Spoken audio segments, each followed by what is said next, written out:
O salty sea, how much of your salt is made from the tears of Portugal?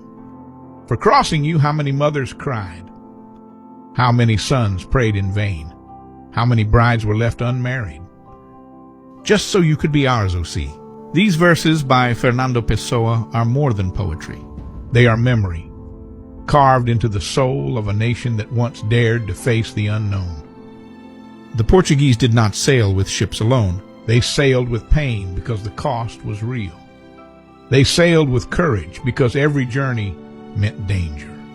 And above all, they sailed with science, because only through knowledge could they navigate a world without borders, where the horizon was not the end, but the beginning.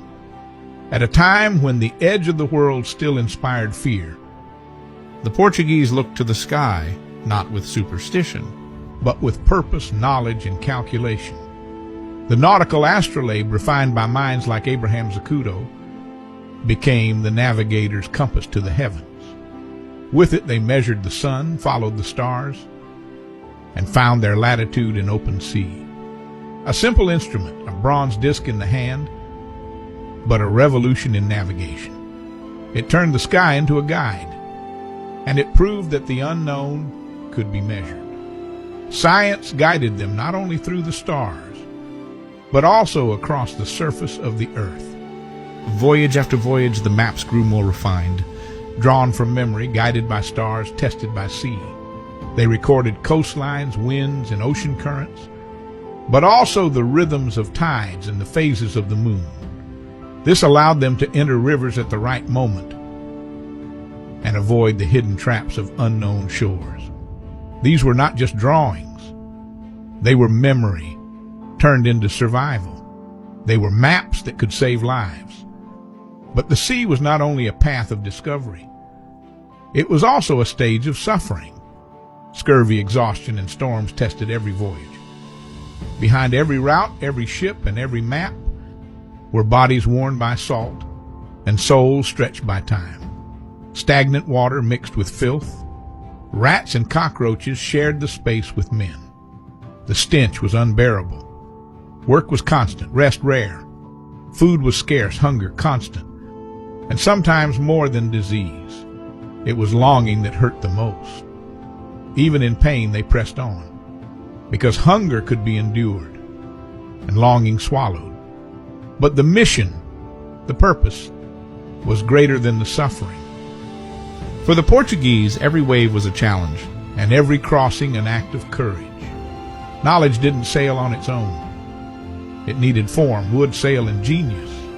The caravel, light and agile, was a breakthrough in Portuguese ship design. It carried lateen sails, triangular, adapted from Mediterranean ships. These sails allowed them to tack against the wind, a revolution at sea.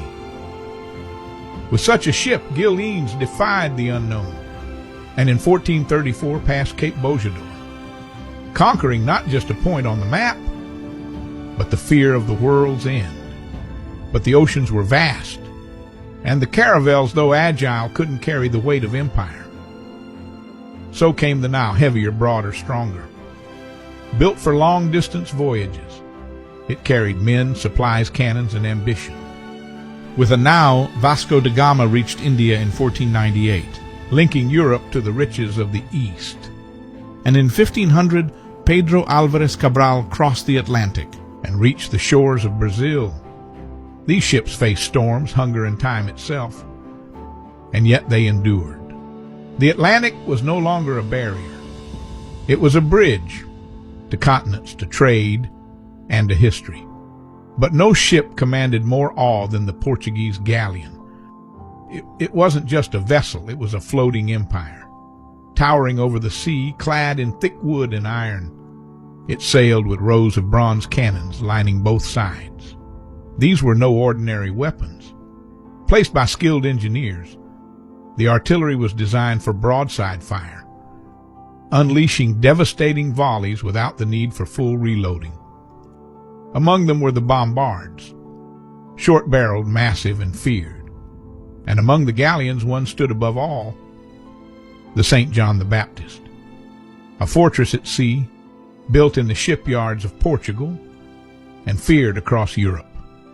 Among sailors, it became known simply as Botafogo, not a nickname but a reputation, a name forged in battle, remembered for the fire it unleashed and the silence it left behind.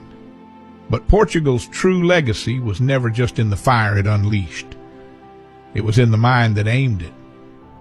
The empire was built not only with sails and cannons, but with questions, with study, with the quiet power of understanding. Behind each voyage was a calculation.